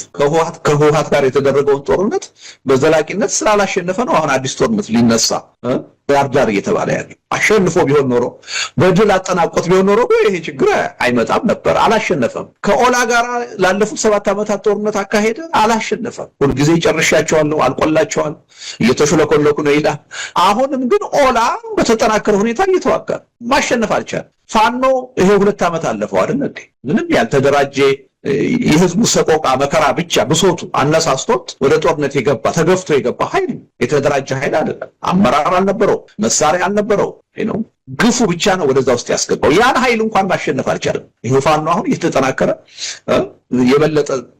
በመንግስት ላይ ጫና መፍጠር እየቻለ ነው ይመጣ ይሄን አንድም የጀመረውን ጦርነት ያላሸነፈ መንግስት ሌላ ተጨማሪ ጦርነት ወደፊት ያሸንፋች ለማስጨረስ ነው እንጂ ህዝቡን የሀገሪቱን ኢኮኖሚ የበለጠ ማቆስቶ እንዲደቅ ለማድረግ ካልሆነ በስተቀር ከዚህ በኋላ የኢትዮጵያ ሰራዊት ወይም የኢትዮጵያ መንግስት ተዋግቶ የሚያሸንፈው ጦርነት በፍጹም የለም እነዚህም ዘይሰዓራ ኃይል መከላከያ መስፋኖን ሰራዊት ትግራይን ገጢሙ ናይ ምስዓር ዕድሉ ግን ጸቢብ ይብሎም የለም የኦላን ጦርነት ማሸነፍ ያልቻለ የፋኖን ጦርነት ማሸነፍ ያልቻለ ኃይል አሁን የመጣ ባለው የኃይል አሰላለፍ ከኤርትራም ከትግራይ ኃይሎችም ከአማራ ኃይሎችም ከኦሮሞ ኃይሎችም ጋር ከነዚህ ሁሉ ጋር ተዋግቻ ያሸንፋለሁ ማለት ቅዠት ነው ያው አገሪቱን ለማፍረስ ካልሆነ በስተቀር የተለየ ውጤት ሊመጣ እንደማይችል ግልጽ ነው ማለት ነው። የኢትዮጵያ መከላከያ ሰራዊት የሚያሳዝን ነገር እንግዲህ ባለፉት 7 ዓመታት በተከታታይ ያለቀል የዛሬ 5 ዓመት 6 ዓመት 7 ዓመት ሰልጥነው እኮ ወደ ሰራዊቱ የተቀላቀሉ ሰዎች እኮ በህይወት እኮ ሰራዊቱ ውስጥ አታገኛቸው። ወይ ተበትነዋል፣ ወይ አካላቸው ጎሏል፣ ወይ አልቀዋል፣ ሞተዋል። አዛዦቹ ከኋላ ሆነው የድሃውን ልጅ የሚያዋጉት ናቸው እንጂ በህይወት ያሉት የበታች መኮንኖችና ተራ ወታደሮች እኮ ያለቁ እኮ ነው። በየአመቱ እንደማገዶ እንጨት አዳዲስ ወጣቶች እየተመለመሉ እየገቡ ነው እንዲያልቁ የሚደረግ እና አሁን ከፊታችን መንግስት ያሰበው ጦርነት ከፈነዳ ምንም ጥርጥር የለውም። ይሄ የድሃ ልጅ ወጣት ያልቃል፣ ማገዶ ነው የሚሆነው። ያው እኮ ኣብ ቀረባ ኣብይ ኣሕመድ ሕዚ ዘሎ መንእሰይ ንዒስራ ክዋገና ዝኽእል ዕቑር ሓይሊ እዩ ከም ዝበለ ብምዝኻር እዚ ድማ ኣብይ ኣሕመድ እቲ ህይወት ሰብ ንዕኡ ቁጥሩ ምዃኑ ዘርኢ እዩ ሚኒስትሩ ተናግረዋል። በጣም በድፍረት በሚያሳዝን ሁኔታ አሁን ያለን ወጣት 20 ዓመት ለመዋጋት ያስችለናል ብለው ተናግረዋል። ለእሳቸው ህዝብ ቁጥር ነው፣ ህይወት አይደለም። ወጣቱን በቃ እንደ አንድ የጦርነት አሴት ነው የሚቆጥሩት። እሱን እየማገድኩ እሱን እያስጨረስኩ የስልጣን እድሜን ማራዘም እችላለሁ ብለው የሚያምኑ ሰው ናቸው። ዩኒቨርሲቲ አልከፍትም ሲሉ ሌላ አይደለም፣ የሥራ ዕድሉን ውትድርና አድርገዋል። ለኔ ስልጣን እየሞተ እኔ በስልጣን ላይ እቀጥላለሁ ብለው የሚያስቡ ሰው ናቸው እና ከፍተኛ የሆነ ልቂት ነው የሚመጣው። እንግዲህ ህብረተሰቡ ጨክኖ ልጆቻችንን ወደ ጦርነት አንልክም እስከሚል ድረስ ይሄ ጉዳይ የሚቀጥል ነው። አብዛኛዎቹ በስልጣን ላይ ያለውን አገዛዝ በሚመለከት መሰረታዊ የሐሳብ ልዩነት የላቸው። በስልጣን ላይ ያለው አገዛዝ አምባገነን አገዛዝ እንደሆነ አገሪቱን ተፈላጊ ያልሆነ ጦርነት ውስጥ እንዳስገባት ዴሞክራሲም እንደሌለ በዚህ መተማመን አለ። አሁን በስልጣን ላይ ያለው መንግስት ብቻውን የዚችን ሀገር የወደፊት ችግር ሊፈታ እንደማይችል አሁንም መተማመን አለ፣ ስምምነት አለ። ይሄም ቀላል ነገር አይደለም። ይሄ መንግስት በምንም ተአምር በስልጣን ላይ ቀጥሎ አሁን ኢትዮጵያ የገባችበትን ችግር ሊፈታ አይችልም የሚል ያሳሰብ አንድነት እንዳለም ተረድተናል። በአንድ ጊዜ ወጥ የሆነ ማስተር ፕላን ጠፍቶበት ነው እንጂ ኢትዮጵያን የመሰለ ሀገር ማሳደግ እኮ ይቻል ነበር። ግን ጠፋብን ሁሉ። አንዱ ብሔር ይላል፣ አንዱ እምነት ይላል፣ አንዱ ኦሮሞ ይላል፣ አንዱ ምናምን ተምታታብን። ማስተር ፕላኑ ሃገራዊ ምክክር ኮሚሽን ኢትዮጵያ ንዝሓለፉ 38 መዓልታት ኣብ ኮንቬንሽን ማእኸል ተኻይዱ ዝተዛዘመ ጉባኤ ካብ ዝቐረቡ 400 ምክረ ሓሳባት መብዛሕትኦም ብስምምዕ ክዛዘሙ ከለዉ 4 ጉዳያት ግን ብፍልልይ ተታሒዞም ብመሰረት እቲ ውፅኢት ዓመተ ምህረት ማለት እውን ዓም ዝብል ናይ ዘመነ ቆፃፅራ የኢትዮጵያ አቆጣጠር ወይ ድማ አቆፃፅራ ኢትዮጵያ ተባሂሉ ንኽልወጥ ሂጅራ ከም ካላንደር ንኽካተት እውን ስምምዕነት ተበፂሑ በዘይካዚ ካብ ክልተን ላዕሊ ብሄራት ዝተወለዱ ዜጋታት ብውሁድ ማንነት አፍልጦ ንኽረኽቡ ከምውን አንቀጽ 39 እስከ መገንጠል ዝብል ክስረዝ አዋቅራ መንግስቲ ፌደራላዊ ክኸውን ሃገራዊ ቋንቋ ከም ዘየድልን ከም ቋንቋ ስራሕ ድማ አምሓርኛ፣ አፋን ኦሮሞ፣ ትግርኛ፣ ሶማሊኛ፣ አፋርኛን ብቀጥታ ክሰርሑ ንኻልኦት ቋንቋታት ድማ ብጽንዓት ተታሒዞም ንመጻኢ ዕድል ንኽረኽቡን ተስማዕሚዖም። ይኹን እምበር ናይ መንግስቲ ቅርጺ ፓርላመንታዊ ዶ ፕሬዚዳንታዊ ጉዳይ ባንዴራም ማለት እውን ሕዚ ዘሎ ኣርማ ክቕጽል ወይ ድማ ብኣሳታፊ መልክዑ ክትካዕ አቀማምጣን አመራርፃን ቤት ምክሪ ፌደሬሽን ከምውን ናይ አዲስ አበባ ጉዳይን ዝብሉ 4 ጉዳያት ብፍልልይ ተታሒዞም ነዞም ዝተስማዕምዑሉን ብፍልልይ ዝተሓዙን ምክሪ ሓሳባት ሰነደ ተረኪቡ በመሰረት አዋጅ ቁጥሪ 1265 እዝባር 2014 አንቀጽ 9 መሰረት በመውዳብ ንዝምልከቶም ወሰንቲ አካላት ከም ዘመሓላልፍ ገሊጾም። በተመሳሳሊ ኣብ ኢትዮጵያ ትግርኛና አምሓርኛ ቋንቋን ንምድኻም ይስራሓሎ ተባሂሉ ነዚ ዝበለ ሃፍታሙ አያሌው ነዚ ዘዕውት ሶማልኛን ዓፋርኛን ንቅድሚ ዝብል ፕሮጀክት ከም ዝጀመሩ ካብ አንደበት ሽመልስ አብዲሳ ዝወፀ ናይ ድምጽ መረዳእታ አለን ይብል። ቋንቋዎች የሥራ ቋንቋ እናደርጋቸዋለን ያሉበት ምክንያት ሶማልኛውን፣ አፋርኛውን፣ ኦሮምኛውን ከዛ ትግረኛና አማርኛና ትግረኛን ለመግደል አፋርና ሶማሌን እንደማባያ ለነሱ ያዘንን መስለን አመጣናቸው። ዓላማው ግን ትግረኛውንና አማርኛውን ከመዋቅሩ ማስወጣት ነው የሚለው የሽመልስ አብዲሳን አንደበት ቀጥታ እሱ የኦሮሞ ኤሊቶችን ሰብስቦ ይሄንን ኦሪንቴሽን ሲሰጥ ይሄንን ሴራ ሲያሴር የተቀረጸ የድምፅ ማስረጃ አምጥተን እኮ አሰምተናል። ይህንን የምክክር ኮሚሽን ብለው ይህንኑ ይዘውት መጡ። ካልኦት ኣብ ሃይማኖት ክርስትና ተሓለቕቲ ድማ ዓመተ ምህረት ዝብል ክቕየር ኣይግብኦን ኣቆጻጽራ ኢትዮጵያ ክበሃለሉ ዝተገበረሉ ኸይዲ ስሕተት ይኽብሉ ተቃውሞም እናስምዑ ይርከብ። ዕሱባት ደቂ ሃገር ናብ ኣዲስ ኣበባ ብባርኾት ዕሸል መራሒ ናይቲ ሃገር ኣብዪ ኣሕመድ ዝተኣኻኸቦ ነቲ ዕሸል መራሕን ንምክልኻል ናይቲ ሃገርን 20,000 ዝኣክል ሰራዊት ክንኣኻኽብ ኢና ዝብል ድሕሪ ዝኣተውሎም መብፃዕታትን ቃልን ምክልኻል ናይቲ ሃገር ብብርሃኑ ጁላ ዝምራሕ ነቶም 20,000 ዝኣክሉ ሰባት ሕጂ ኣምፅዎም ሕጂ ኣንጥብዎም ዝብል ኣብ ልዕሊኦም ሓያል ዝኾነ ፀቕጥታት ከካይዱ ምጀመሩ ናብ ገጻት ቲክቶክ ከምኡውን ናብ ገጻት ዩትዩብ ተቐላቂሎም ድሮ ጎስጓሳት ጀሚሮም ይርከብ ኣለው። እዞም 20,000 ሰባት ካበዮም ክመፁ እዝግዋኖም እዛ ሰብ ኣብ ኣዲስ ኣበባ ተዓሲባ ምስ ስርዓት ብልፅግና ተውደኽድኽ ዘላ እቲ ሓደ ሓሰማን እቲ ሓደ ጠበቕን ትማሊ ኣብ መራኸቢታት መፅኦም ዝዛረብዎን ዝሓልፍዎ ዝነበሩ መልእኽታት ኣዝዩ ዘገርምን ዘስሓቕን እዩ። ዓቕሉ ዘፀበበ ከምዚ ጥራዩ ክገብር ዝኽእል ድሕሪ ደጊም ዝኾነ ይኹን መንእሰይ በዞም ሰባት እዚኦም ተደናጊሩ ናብ ሓዊ ዝጥበስን ሂወቱ ዘባላሹን ክንደየናይ ከሂሎ ንሕና ገንዘብ ክንከፍል ኢና ንስኹም ሙቱ ዝብል ጭርሖ ናይ ዛዕርብቲ ጉጅለ ብጣዕሚ ዘስሐቀን ዘገርምን እዩ። ሕፅር ዝበለት ቪድዮ ናባኹም ክብላ እዛ መልእኽቲ ኣድቂቕና ንከታተላ። ስለዚ ሕጂ እዞም ሰባት ሕሳብ ዝሓቱና ዘሎ ፀብፃብ ዝሓቱና ዝኾነ ዝሓቱና ዘሎ ኣበዮም ዘሎ ድራሽ ኣብቲ ግንባርስ ኣድራሽዮም ቤት ምክሪ ድዮም ኣብ ሃገራት ድዮም ወለንተኛታት ብደገ ዘለው ደገፍቲ ድዮም ኣብ ዌብሳይት ድዮም ዘለው ከም ኣባ ሜምበርሺፕ መሊኦም ኣበዮም ዘሎ እዚ እኮ መንግስቲ እንዳሃነፅና ንኸደሉ ዘለና መስመር ኮ። ስለዚ ሕጂ ብዛዕባ ፖለቲካዊ ኩነታትና ዘጠራጥር ምክንያት ብዛዕባ ዲፕሎማሲያዊ ኩነታትና ምክንያት የለን። ብዛዕባ ዝመፅእ ዘሎ ናይ ባይታ ስራሕ ጀጋኑ ዝፅበይዎ መንእሰያት ኣለዉ። ስደት ገዲፎም ከማይን ከማኻን ናብ ስደት ኣይሆኑ ነታ ዕድል ኮፍ ኢሎም ፅበይዎ ኣለዉ። ለይትን መዓልቲ ስነ ልቦናውን ኣካላውን ምድላው እንዳገበሩ ፅበይዎ ኣለዉ። ኣሸሓት መንእሰያት ኣሸሓት። ስለዚ እዚ ግንባር እዚ ሙሉእ ሰውነት ዘለዎ ሙሉእ ሰውነት ክብለካ ከለኹ ርእስን እግርን ማለት ፖለቲካን ዲፕሎማስን ኣለዎ። ንዑ ዘፈፅሙ ሸሓት መንእሰያት ከኣለዉ። ብዚ ኣብ ደገ ከዓ ሸሓት ኣለዉ ካብ እስራኤል ጀሚርካ ማለት። ስለዚ ሕጂ እቲ ሕቶ ዝመፅእ ኣነ ብውልቀይ ታሪኸ ነጊረካ ሙሉእ ሕቶታት ምስ ህዝቢ ምስ በዓል ዳዊት ኮይና ኣሜሪካ ከይድና ብዛዕባ ግንባር ቤልጅም መፂና ኢና ብዛዕባ ግንባር ኣብ ኣዲስ ኣበባ መፂና ኢና ብዛዕባ ግንባር። ሕጂ ከዓ ንዓለም እቲ ክትበና ዝግባእ ትሕና ክንኮነ ዝግባኣና ንዛረባ። ስለዚ ሕቶ ይምፃእ ከፍየልዋ በላይ ክኸውን ይብሉ እንታይ ማለት ከፍየልዋ በላይ ካብቲ ዕላማ ንላዕሊ ክኸውን ይብሉ። ክቡራት ተኸታተልቲ ናይዛ ምህምንቲ ጉጅለ መልእኽታት ነዚ ዝመስል ኣብ እስራኤል ኣለና ኣብ ኣዲስ ኣበባ ኣለና እንተዘይኮይኑ ነቲ 20,000 ናብ መሬት ክልል ዓፋር ክወርድ እዩ ዝተባሃለ ዝኾነ ይኹን ዓቕምታት ሰብ ክተኣኻኽብ ኣይከኣለተን። ብልፅግና ዝገብሮ ዘሎ ፀቕጥታት ከዓ ብህጡፅ ኣምፅዎም ብህጡፅ ኣረኩብና ዝብል ፃውዒታት እዩ። እዛ ዕርብቲ ጉጅለ ነቶም ኣብ ባይታ ዘየለው 20,000 ከምፆም እየ ዝበለት ኣብ ውሽጢ መሬት ክልል ዓፋር ከደኩናሚዩ ናታ ትልምን ሓሳብን ምስቶም ካብ ክልል ትግራይ ሸፊቶም ዝርከብ ዘለው ፍንጫል ሰራዊት ናይ ትግራይ ብወዲ ኣንጦሩ ዝምርሑ ናታውን ብወዲ ኣንጦሩ ክምርሑ ምክልኻል መንግስቲ ኢትዮጵያ ከም ዝደምደመ ኣብዚ ዝሓለፈ እዋናት ኣብ ዜናታት ናባኹም ኣቕሪበ ነይረ። ኣብ ውሽጢ መሬት ኤርትራ ዝርከቡ ተወለድቲ ክልል ዓፋር ንስርዓት ብልፅግና ካብ ስልጣን ንምላይ ምንቅስቃሳት ዘካይዱ ዘለው ኣብ መሬት ክልል ዓፋር ዝርከቡ ተወለድቲ ክልል ትግራይ ብህጡፅ መሬት ክልል ዓፋር ገዲፎም ክወፁ መጠንቀቕታታት ይሓልፍ ኣሎ። ኣብ መሬት ክልል ዓፋር ናይ ዝኾነ ይኹን ኣካልን ወገንን ዕጥቃዊ ቃልስን ካልእ ነገራትን ዘካይድ ከም ዘይፍቀዶ ግንባር ሓድነት ህዝቢ ዓፋር ብንጹር ኣፍሊጡ ኣሎ። እዛ ምህምንቲ ጉጅለ ገለገለ ውሕዳት ሰባት ሂወቶም ከበላሽው ዝደልዩ ዋላ እንተተቐላቐሉ ኣብ ውሽጢ መሬት ክልል ዓፋር ብተወለድቲ ክልል ዓፋር ክቕለቡ መፃወድያ ተገይሩሎም ይርከብ ኣሎ። ናይዛ ዝዓረበት ጉጅለ መወዳእታ ስርዓት ብልፅግናን ምክልኻል ናይ ዝሃገርን ነዚ ጠባቕን ነዚ ሓሰማን ቁሒሞም ጥራዮም እቲ ነገራት ክውዳእን ክዛዘምን ዝኽእል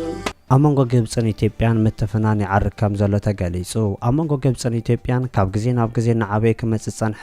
ናይ ማይ ፖለቲካ ዘስዓቦ ወጥረ ናብ ክፉት ምጥቃዕ ከይሰገር ኣብ ስግአሉ ዘሎ እዋን ግብፂ መግዛእታዊ ኣተሓሳስባ ከም ዘለዋ ኢትዮጵያ ተኸስስ ኣላ። ሰብ ስልጣን ኢትዮጵያ ግብፂ ኣብ ብፅሒት ማይ ግድብ ኣባይ ተሓቶ ዘላ እጀታይን ኣገባብ ኣተሓታታ ነቲ ኣቐዲሙ ዝነበረ ገዛኢ ቦታኣ ዘዘኻኽር ምዃኑን ብናይ መግዛእቲ ኣተሓሳስባ ክሰርሕ ትፍትን ከም ዘላውን እቶም ሰብ ስልጣን ገሊፆም ኣለው። ግብፂ ንምዕባለ ልምዓትን ኢትዮጵያ ንምቋም ተላዒላ ከም ዘላ ዝገልጹ እቶም ወገናት እታ ሃገር ኣብ ጉዳይ ማይ ዘለዋ ረኣያ ደጊማ ከተማሓይሾ ከም ዝግባእ ክሕበሩን ከለው ዕለት መጸ ንኢትዮጵያ ኣብ ጉዳይ ማይ ምፍራሕ ለውጥ ዝህብ ከም ዘይኮነ ገሊጾም ምስ ሓይልታት ቁልጡፍ ደገፍ ብዝተሓዝ ኣብ መንጎ ሱዳንን ኢትዮጵያን ዘለዎ ወጥሪ ካብ መዓልትና መዓልቲ እናገደደ ኣብ ዝመጻሉ ዘሎ ግዜ ሰራዊት ሱዳን ሓንቲ ካብ ኢትዮጵያ ተበጊሳ ኣብ ሱዳን መጥቃዕቲ ክትገበር ትደሊ ዝነበረት ስራሓት ቱርክ ዝኾነት ኣኪንሲ ዝዓይነታ ሰብ ኣልቦ ነፋሪት ወይ ድሮን ሃሪሙ ከም ዘውደቐ ዕላዎ ገይሩ ሰራዊት ሱዳን ስእሊ ናይታ ሃሪሙ ዘውደቐ ስራሓት ቱርክ ዝኾነት ኣኪንሲ ዝዓይነታ ሰብ ኣልቦ ነፋሪት ኣኸቲሉ ዘርጊሕዎ ኣብ ዘሎ ሓበሬታ እታ ካብ ኢትዮጵያ በጊሳ ዝበላ ሰብ ኣልቦ ነፋሪት ኣብ ኮርሙክ ዝበሃል ሰራዊት ሱዳን ሒዝዎ ዝነበረ ከባቢ ግንካ ሓይልታት ቁልጡፍ ደገፍ ብወገን ኢትዮጵያ ኣትዩ ደጊሙ ዝሓዞ ከባቢ ትበረር ከም ዝነበረትን ስርዓተ ምክልኻል ድማ ብዓወት ሃሪሙ ከም ዘውደቓዩ ገሊጹ ዘሎ እታ ሰብ ኣልቦ ነፋሪት ኣብቲ ሓይልታት ቁልጡፍ ደገፍ መስመር ሎጂስቲክ ክገብሮ ዝደሊ ግንካ ሰራዊት ሱዳን ዳርጋ ዓፂዎ ዘሎ ዞባ ሰሜናዊ ናይል ትበረር ዝነበረት ኮይና ብፍሉይ ድማ ኣብቲ ኮርሙክ ዝበሃል ከባቢያ ትበረር ነይራ ሰራዊት ሱዳን ከምዛ ዓይነት ድሮን ከውድቕ ሕጂ ንካልኣይ ግዚኡ ኮይኑ ኣብ ዝሓለፈ ቀረባ እዋን እውን ኣብ ሰሜን ኮርዶፋን FH95 ዝበሃል ዓይነት ድሮናት ሓንቲ ሃሪሙ ኣውዲቑ ከም ዝነበረ ኣፍሊጡ ነይሩ እዩ ሰራዊት ሱዳን ኣብ ዝሓለፈ ቀረባ ኣዋርሕ ኣተኩርኡ ናብ ዞባ ሰሜናዊ ናይል ዝገበረ ኮይኑ ነቲ ሓይልታት ቁልጡፍ ደገፍ ብወገን ናይ ኢትዮጵያ መስመር ክረኽቦ ዝኽእል ደገፋት ኣቕሊሉ ናብ ክዓጽወሉ ዝኽኣለ ደረጃ እውን በፂሑ እዩ እዚ ከምዚ ኢሉ እንከሎ ድማ ብተወሳኺ ሰራዊት ሱዳን ንሓይልታት ቁልጡፍ ደገፍ ኣብ ዳርፎር ንምድኻም ነቲ ብወገን ጫድ ዘሎ መስመር እውን ንምዕጻው ኣብ መሬት ጫድ መጥቃዕቲ ከም ዝጀመረን ኣብ ሓደ ንሓይልታት ቁልጡፍ ደገፍ ወታደራዊ ሓገዝ ዝመጻሉ መስመር ድማ ዕንወት ዘውረደ ደብዳብ ከም ዝፈጸመን ተገሊጹ መንግስቲ ጫድ እውን ብወገን ሰራዊት ሱዳን ኣብ ውሽጢ መሬቱ መጥቃዕቲ ከም ዝተፈጸመ ገሊጹ እዩ ባንዴራ ኤርትራ እናንበልበለት ብሸፋቱ ባሕሪ ዝተጨወየት መርከብ ሕጂ እውን ዝተፈላለዩ ሓበሬታት ይወጸላ ከም ዘሎ ተገሊጹ ኣብ ገምገም ባሕሪ የመን ዝተፈጸመ ዝምጥቃዕቲ ካብ ማዝያ ጀሚሩ ኣብቲ ዞባ ሻድሻይ ናይ መርከብ ጭውያ ኮይኑ ተመዝጊቡ ዘሎ ኮይኑ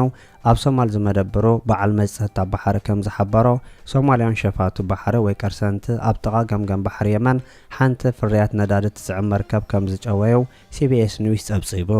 እዚ ፍጻመ ኣብ ውሽመጥ ዓደን ምዕራባዊ ህንዳዊ ውቅያኖስ ዳግማይ ተላዒሉ ዘሎ ስጋእ ሸፋቱ ባሕሪ መርኣያ ምዃኑ ዝተገለጸ ኮይኑ እዛ ባንዴራ ኤርትራ ከም ዘንበልበለት ትግለጽ MCV ሓደ ዝተሰመየት መርከብ ዝሓለፈ ሐሙስ ካብ ከተማ ኤልሙኩላ የመን ንምብራቕ 136 ኒውቲካል ማይል ወይ ከዓ 252 ኪሎ ሜትር ርሕቀት ኣብ ዝርከብ ባሕሪ ከላያ ብ6 ዕጡቓ ሸፋቱ ተታሒዛ እዞም ሸፋቱ ነታ መርከብ ናብ ገምገም ባሕሪ ፑንትላንድ ይወስድዋ ከም ዘለዉ ሓደ ስሙ ክግለጽ ዘይደለየ በዓል መዘ ንኣሸቶድ ፕረስ ከም ዝገለጸ BBC ዝሓበረ ኮይኑ ብዛዕባ እታ ባንዴራ ኤርትራ እናንበልበለት ትጓዓዝ ዝነበረት መርከብ መንግስቲ ኤርትራ ዛጊድ ዝሃቦ ወግዓዊ ሓበሬታ የለን እንተኾነ ግን እታ መርከብ ብትካል ሕቡራት መሬት ዓረብ ትመሓደር ኮይና እገዳ ኣሜሪካ ንምውጋድ ወይ ከዓ ንምሕላፍ ነዳዲ ኣብ ምስካር ዝነጥፍ ናይ ኢራን ጸሊም ዕዳጋ ኣካል ከም ዝኾነት ኣብ ዝሓለፈ ዓመት ጀሚሩ ብሚኒስተር ፋይናንስ ኣሜሪካ ማዕቐብ ተነቢሩላ ጸንሐት ከም ዝኾነት እውን ተገሊጹ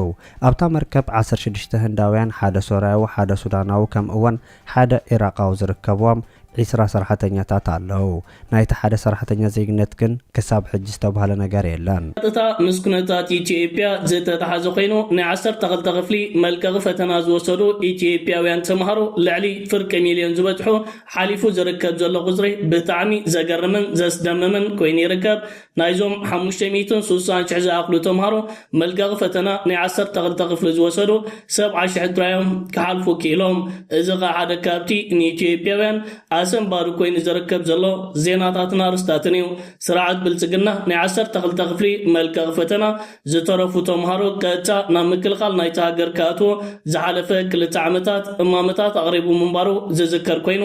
እዚ ሕጂ 70,000 ተምሃሮ ጥራይ ሓሊፎምሉ ዝርከብ ዘሎ ኩነታትን ኣጋጣሚታትን ስርዓተ ትምህርቲ ናይቲ ሃገር ኣብ ቁኑዕ መንገዲ ኣሎ ዲ ዝብል ሕቶ ኣብቲ ሃገር ኣላዒሉ ይርከብ ኣሎ ብልጽግና ነዞም ተሪፎም ዝርከብ ዘሎ ፍርቂ ሚልዮን ዝኣክሉ ተምሃሮ ናብ ምክልኻል ናይቲ ሃገር ከእትዎም ድዩ እቶም ተምሃሮ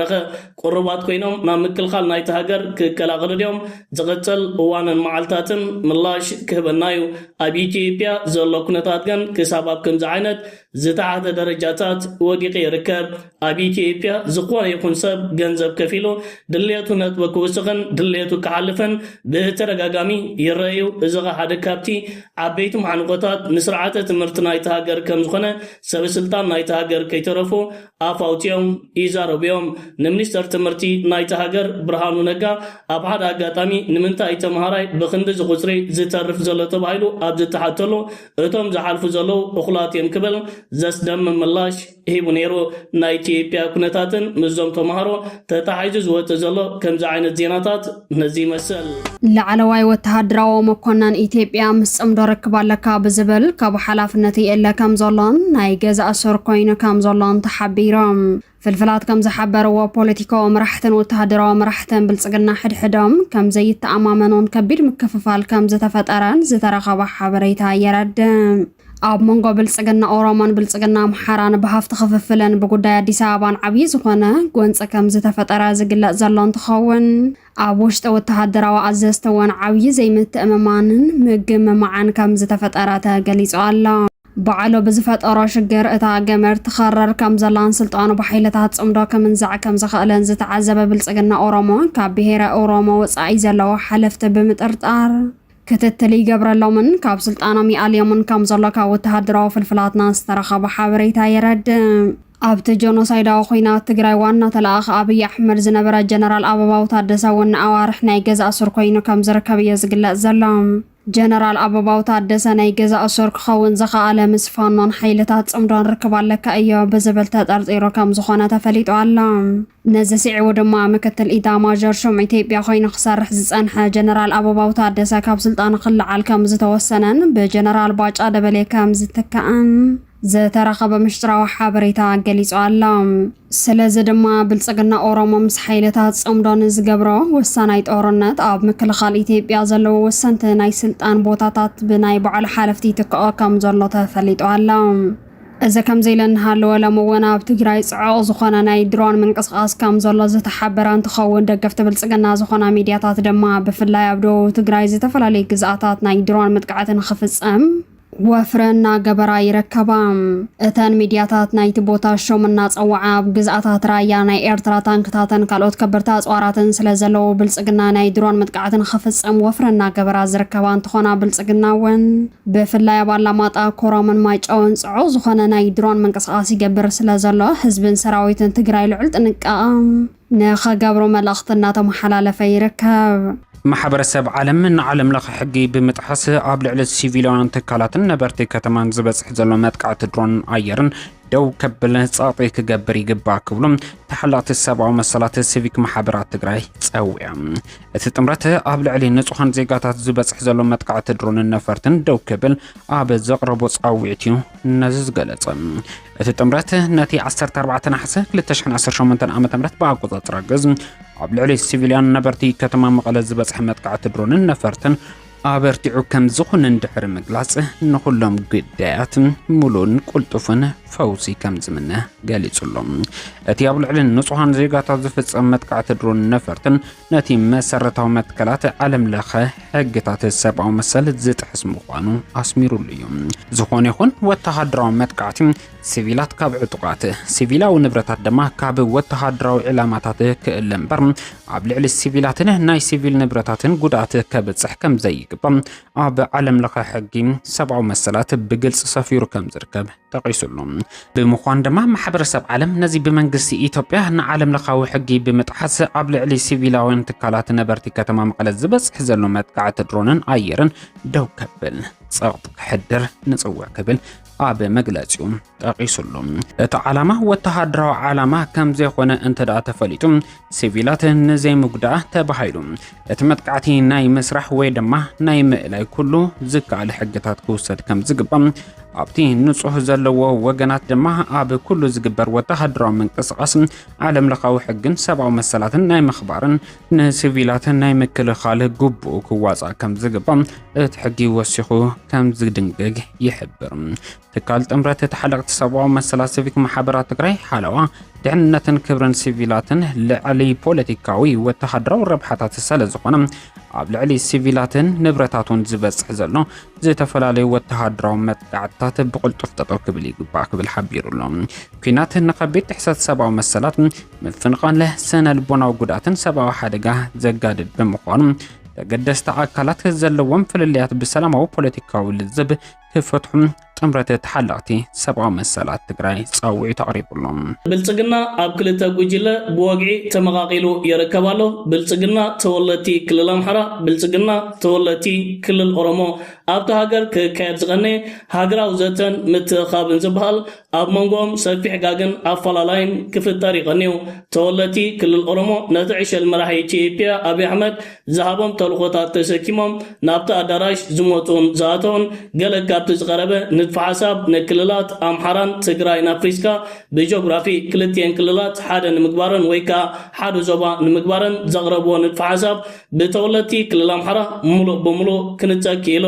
ተወለቲ ክልል ኦሮሞ ነቲ ተወለቲ ክልል ኣምሓራ ዝሓዝዎ መርገፂታት ክፃወርዎን ክቕበልዎን ስለ ዘይከኣሉ ናብ ፀርፍን ቆይቁን ካልእ ነገራትን ከኣቱ ተራዮም ፕረዚደንት ክልል ኣምሓራ ኣረጋ ከበደ ነቲ ኣዳራሽን ነቲ ዘተን ረጊፆ ምስ ላዕለዎት ልኡኻቱን ተወለቲ ክልል ኣምሓራን ረጊፀ ክወፅየ ምስ በለ ብክንደይ ሰሓብ ወቅተቶ ናብቲ ዳራሽን ናብቲ ዘተን ክንዲ ተመልሰውን ምስቲ ክግበር ዝቐነየ ዘተ ቅርበት ዘለዎም ወገናት ትማላማሲው ፀብጻብን ሓበሬታን ዘርጊሖም ኣለዉ ብልጽግና ክልል ኣምሓራን ኦሮሞን ብወግዒ ተፈላለዮም ይርከቡ ኣለዉ እዞም ክልተ ኣካላትን ወገናትን ድሕሪ እዚ ምፍሕፋሕ ክመፅእ ዝኽእል ኣማራጭታት ኣረጋ ከበደ ንክልል ኣምሓራ ምስፋኖ ብምዃን ካብ ክልል ኦሮሞ ክመፀ ንዝኽእል መጥቃዕትታት ክከላኸል ኣብ ክልል ኦሮሞ ዝርከብ ዘሎ ናይ ሽመልስ ኣብዲሳ መንግስቲ ብተወለቲ ክልል ኦሮሞ ንዝምራሕ ዘሎ ምክልኻል ናይቲ ሃገር ሒዞ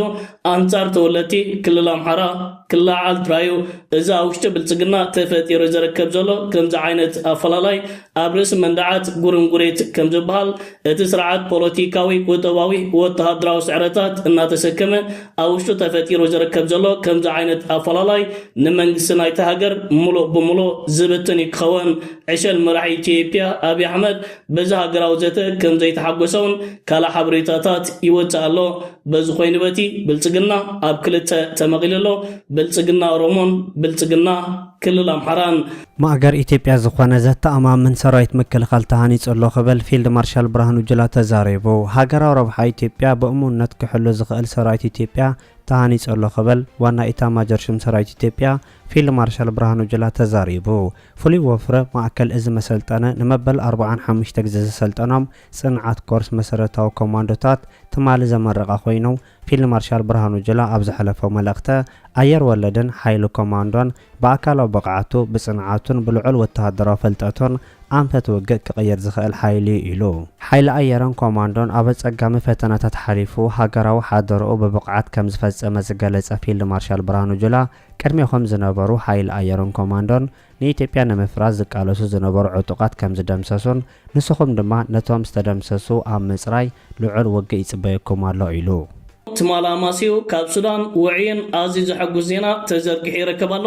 ብወገን ሊብያ ናብ ሱዳን ከኣቱ ዝሓሰበ ናይ ቢልዮናት ዶላራት ወተሃደራዊ ዕጥቅና ጦራትን ሓይሊ ኣየር ሱዳን ብድሮናትን ነፈርቲ ኩናትን ተሓጊዞ ሙሉእ ብሙሉእ ከባድሞን ክዕንዎን ክኢሉ ይርከብ ኣሎ ሓይሊ ኣየር ሱዳን ኣብ ሰማያት መትሓዚ ተሳኢንዎ ይርከብ እዚ ብሊብያ ቢሉ ናብ ሱዳንን ናብ ተቃዋምቲ ሓይልታት RSF ከኣቱ ዝሓሰበ ዕጥቅና ጦራትን ሕቡራት ኢማራት ዓረብ ብተደጋጋሚ ኣብዚ ዝሓለፈ ክንያት ኣብ ምብራቕ ሊብያ ድሕሪ ክትገብሮ ዝፀንሐት ሓያል ዝኾነ ናይ ነፈርቲ ምንቅስቃሳት እዩ ሕቡራት ኢማራት ዓረብ ንተቃዋምቲ ሓይልታት RSF ብመንገዲ ጫድ ሊብያ ደቡብ ሱዳን ኢትዮጵያ ሶማል ኣቢላ ዕጥቅና ጦራትን ከተቐብል ፀኒሓ እቲ ናይ ሶማል ኩነታት ስለ ዝተዓፅዋ ብሰለስተ መስመራት ኣቢላ ንተቃዋምቲ ሓይልታት RSF ዕጥቅና ጦራትን ከተእቱ ትፍትን ዘላ እቲ ብኢትዮጵያ ዝግበር ዝነበረ ምእታው ዕጥቅና ጦራትን ሰራዊት መንግስቲ ሱዳን ብዝፃወተ ዘሎ ኣባይታ ልዑል ዝኾነ ግደንተራን ዳርጋ ፍርቂ ክበሃል ብዝኽእል መንገዲ ክጎድል ይተራዩ ብወገን ጫድን ሊብያን ኣቢሉ ናብ ተቃዋምቲ ሓይልታት RSF ከኣቱ ዝፍትን ዘሎ ዕጥቅና ጦራትን ሙሉእ ብሙሉእ ይዓኑን ይቃፀልን ኣሎ ገለ ካብቲ ትማሊ ተቃፂሉ ዝርከብ ዘሎ ንብረት ድሮናትን ተተኮስትን ከም ዝኾነ ዘርዝራዊ ሓበሬታታት ወፂሎ ሰራዊት መንግስቲ ሱዳንን ሓይሊ ኣየር ናይቲ ሃገር ፍጹም ኣይተኻሉን እንኳ ሓጎሰኩም ክንብል ንደሊ ሰራዊት መንግስቲ ሱዳን ኣብ ባይታ ዘካይደ ዘሎ ግጥማት እውን ንሰፊሕ ከባቢታት መሬት ናይቲ ሃገር እናተቆጻጸረ ይርከብ እዚ ውዒ ዜና ትመላማሲው መራኸቢታት ናይ ሱዳን ኣውፅኖን ዘርጊሐኖን ዝርከባ ዘለዋ እዩ ክቡራት ተኸታተልቲ ፈንቅል ኤሪ ሜድያ ካብ ኩነታት ሱዳን ከይወፃና ፕሬዝደንት ላላዊ ባይቶ ሱዳን ዓብዱልፋታሕ አልቡርሃን ንብረት ሓምዳን ደጋሎ ዝኾነ ኣብቲ ሃገር ብሙሉእ ክህገርን ናብ መንግስቲ ከኣቱ ሓደ እማምን ሓደ ሕግን ኣጽዲቕ ይርከባሎ ብመሰረት እዚ ኣውፅዎን ኣጽዲቕዎን ዝርከብ ዘሎ ሕጊ ናይ ሓምዳን ደጋሎ ናይ ደቁ ይኹን ደቁ ኣንስቶን ካልኦት ናይ ስድራ ቤቱ ኣብቲ ሃገር ዝርከብ ንብረት ናይ ዕደና ቦታታት ካልእን ካብ ዝደቐቐ ክሳብ ዝዓበየ ናብ ሰራዊት መንግስቲ ሱዳንን ህዝቢ ናይቲ ሃገርን ኣታዊታትን ንብረቶምን ንኽኸውን እዩ እዚ መምርሒታት ሓሊፉ ዝርከብ ዘሎ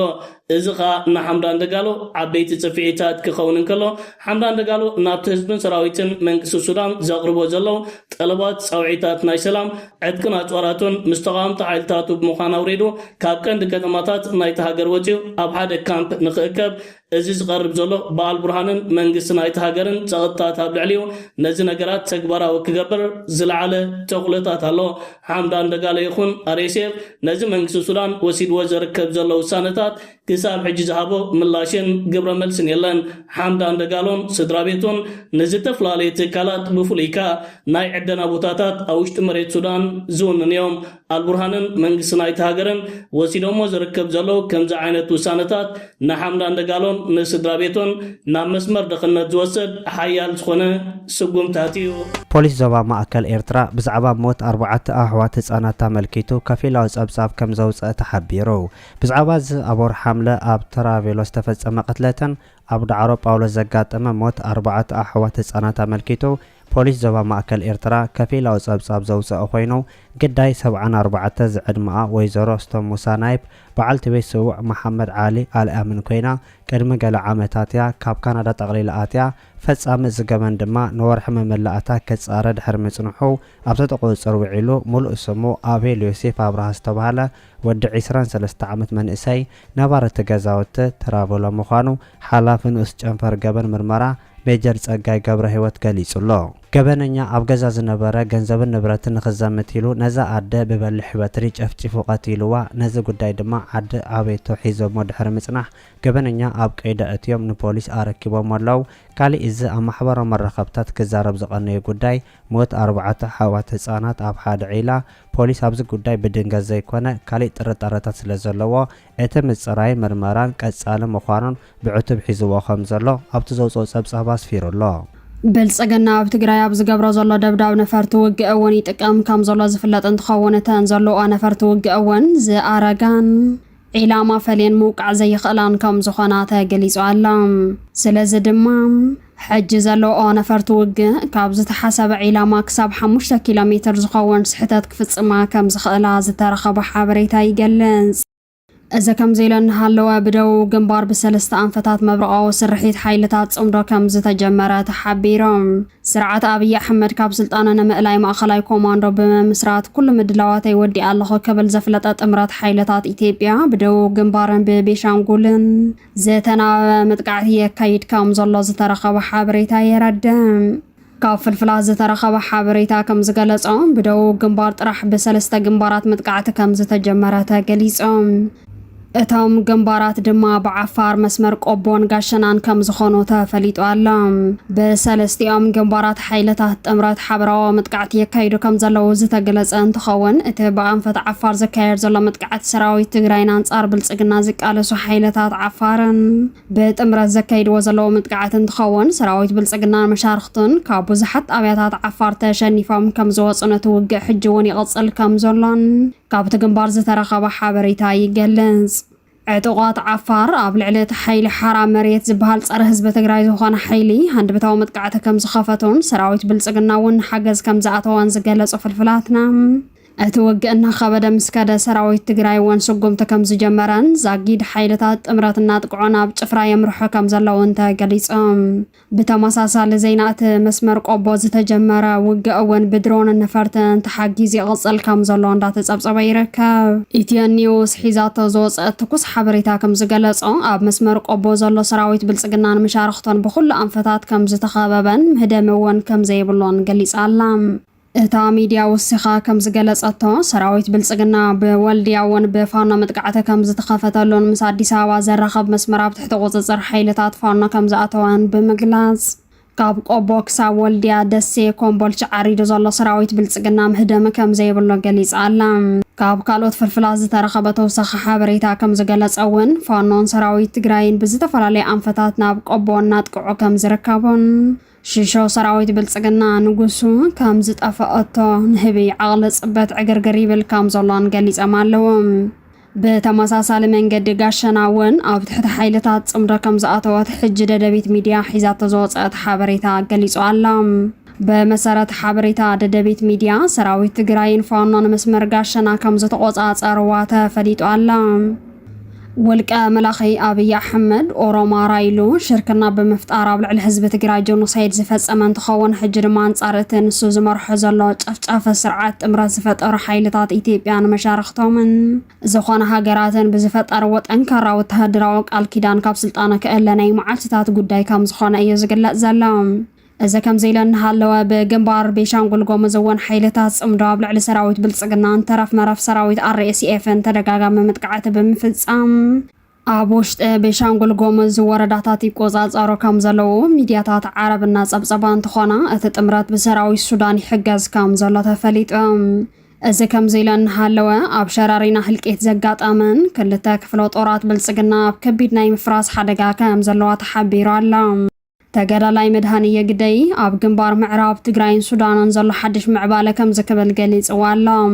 ኣብ ሸራሪና ዝተደምሰሳ ክልተ ክፍለ ሰራዊት ብልጽግና ዳግማይ ክውድባ ኣይኽእላን ምዕራብ እዚ ክፍለ ሰራዊታት 2453 ስታፍ ጥራይ ሒዘን እየን ተሪፈን ኩሉ ተዋጋኣይ ተወዲኡ እዩ ከም ብሓድሽ ክውደቦ ዝገበርዎ ፈተነ ኣይሰመረን ህዝቢ ምሳና ኣይኮነን ዝብል ገምጋም እውን ኣካይዶም ኣለዎም። ጣሊምና ኣዩን TDF ዝጽበ ኣብ ዝብል መደምደምታ በጺሖም ኣለዎ። በኻሊእ ዜና ድማ ካብ ሊብያ ናብ ሱዳን ዝኣቱ ዝነበረ ኮንቫይ ጀነራል ሐምዳን ዳጋሎ ተደምሲሱ ኣሎ። 49 ወተሃደራዊ ተሽከርከርቲ ዝተቃጸለሉ እንትኾኑ 30 ተሽከርከርቲ ድማ ዝተመንዝዕሉን እንትኾኑ 70 ወተሃደራት RSF ድማ ዝተማረኽሉን ታሪኻዊ ስርሒት ተፈጺሙ ኣሎ። ከም ጸብጻብ ሱዳን ትሪቡን ካብ ደገ ናብ ሱዳን ዝኣቱ ቀረባ ጽዋር ናተመናመነ ይመጽእ ከም ዘሎ ተፈሊጡ ኣሎ።